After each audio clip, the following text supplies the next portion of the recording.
ఓడిపోయిన మొదటి రోజు నాకు బాధ ఆవేదన కలిగింది. కానీ రెండో రోజు నుంచి ఆ బాధ ఆవేదన నాలో కసి పెంచింది.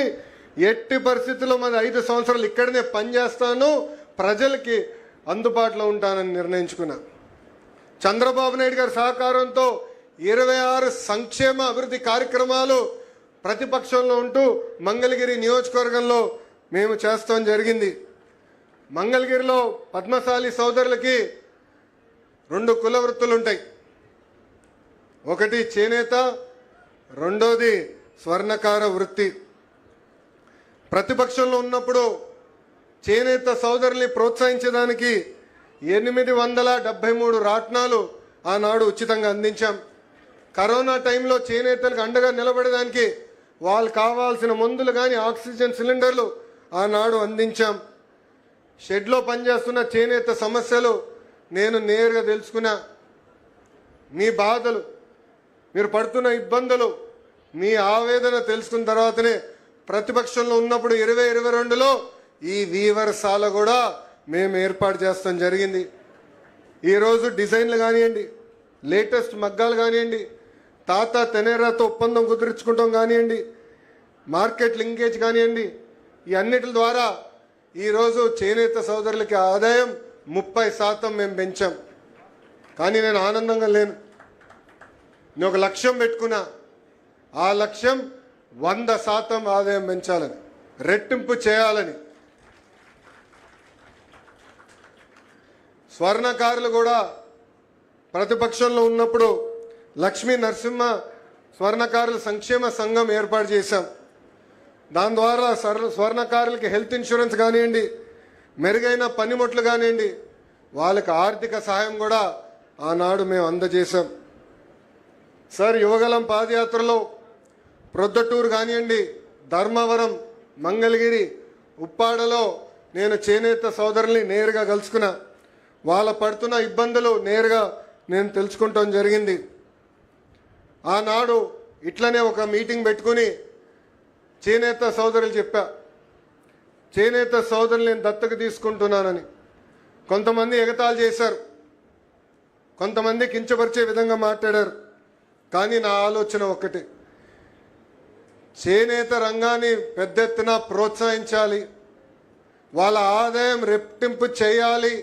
ఆ లక్ష్యం పెట్టుకుని నేను దత్తక తీసుకుంటానని ఆనాడు చెప్పాను. ప్రభుత్వ స్కీమ్స్తో పాటు డిజైన్లు కానివ్వండి, modern colours, skilling, market linkage, promotion, ఇవన్నీ చాలా అవసరం. అందుకే నేను మంగళగిరి కళాకారులు, చేనేత కళాకార వస్త్రాల్ని పెద్ద ఎత్తున ప్రమోట్ చేస్తున్నాం. కుటుంబం పరంగా మేము ఒక పెళ్ళికి వెళ్తే అక్కడ మేము ఇచ్చే చీర కూడా మంగళగిరి చీరనే. నేను ప్రధానమంత్రి గారు కలిసినప్పుడు కానివ్వండి, గౌరవ ముఖ్యమంత్రి గారు కలిసినప్పుడు కానివ్వండి, లేదంటే ఇతర దేశ రాష్ట్రపతులు కలిసినప్పుడు కానివ్వండి, వాళ్ళకు కూడా నేను ఇచ్చేది మన మంగళగిరి చేనేత కళాకారుల షాల్. బ్రహ్మని ఒక చీర కట్టింది, మంగళగిరి చీర. అది కట్టిన తర్వాత చాలా వైరల్ అయింది. ఒకే ఒక షాప్లో అదే రంగు చీర 98 మంది కొనటం జరిగింది. అంటే మంగళగిరి మా గుండెల్లో పెట్టుకుని ఈరోజు మా కుటుంబం అహర్నిశలు మీ గురించే ఆలోచిస్తున్నాం. నేను యువగలంలో చేనేత సోదరులకి కొన్ని హామీ ఇచ్చా.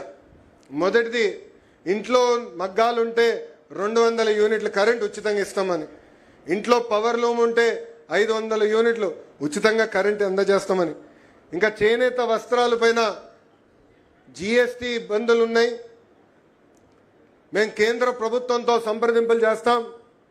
ఒకవేళ కేంద్ర ప్రభుత్వానికి ఇబ్బంది ఉంటే రాష్ట్ర ప్రభుత్వమే ఆ జిఎస్టీ రిబేట్ ద్వారా చేనేత సోదరులకు అందిస్తానని కూడా హామీ ఇచ్చాం.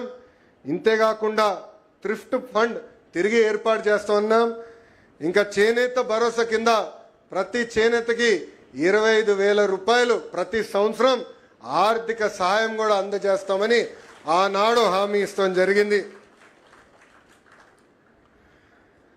స్వర్ణకారులు ఎప్పుడు లేని విధంగా కార్పొరేషన్ కూడా ఏర్పాటు చేస్తామని ఆనాడు ఇదే గడ్డపైన నేను హామీ ఇచ్చా. గౌరవ ముఖ్యమంత్రి గారి సహకారంతో ఇచ్చిన ప్రతి హామీ ఈరోజు మేము నిలబెట్టుకున్నామని ఈ సభాముఖంగా మా చేనేత సోదరులకి నేను తెలియజేస్తున్నా. 2024 ఎన్నికల్లో మిమ్మల్ని అందరూ ఒక విషయం కోరా. 5,300 ఓట్ల మెజారిటీతో నేను ఓడిపోయాను. దాని పక్కన ఒక 0 పెట్టి 53,000 ఓట్లతో గెలిపించి శాసనసభకు పంపించమని ఆనాడు మిమ్మల్ని అందరినీ కోరా. కానీ మీరు చేసిందేంటి? మీరు చేసిందేంటి? 53,000 కాదు, 91,413 మెజార్టీతో నన్ను గెలిపించి శాసనసభకు మీరు పంపించారు. ఆనాడు మీకు చెప్పా, నాకు మీరు ఎంత ఎక్కువ మెజార్టీ ఇస్తే నాకు అంత బలం వస్తుందని. దేనికి? అవసరమైతే చంద్రబాబు నాయుడు గారితో పవనంతో పోరాడి మన నియోజకవర్గానికి రావాల్సిన నిధులు నేను తీసుకొస్తానని ఆనాడు హామీ ఇచ్చా. అందుకే ఇప్పుడు మంగళగిరిలో ట్రిపుల్ ఇంజిన్ సర్కార్ నడుస్తుంది. ట్రిపుల్ ఇంజిన్ సర్కార్. రాష్ట్రం అంతా డబుల్ ఇంజిన్ అంట, అక్కడ నియోజకవర్గంలో ట్రిపుల్ ఇంజిన్. కేంద్రంలో ప్రధానమంత్రి నరేంద్ర మోడీ గారు, రాష్ట్రంలో గౌరవ ముఖ్యమంత్రి చంద్రబాబు నాయుడు గారు, మంగళగిరి గల్లీలో మీ లోకేష్.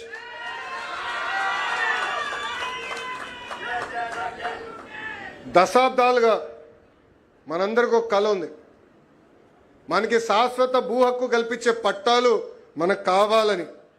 ఇది నేను గౌరవ ముఖ్యమంత్రి గారి దృష్టికి తీసుకెళ్ళిన వెంటనే ఇమ్మీడియట్గా ఫైల్ ప్రాసెస్ చేయండి, క్యాబినెట్కి తీసుకురానని మంగళగిరి దయ వల్ల రాష్ట్రం మొత్తానికి ఈరోజు ఒక జియో వచ్చింది. సార్, ఇక్కడున్న అధికారుల సహకారంతో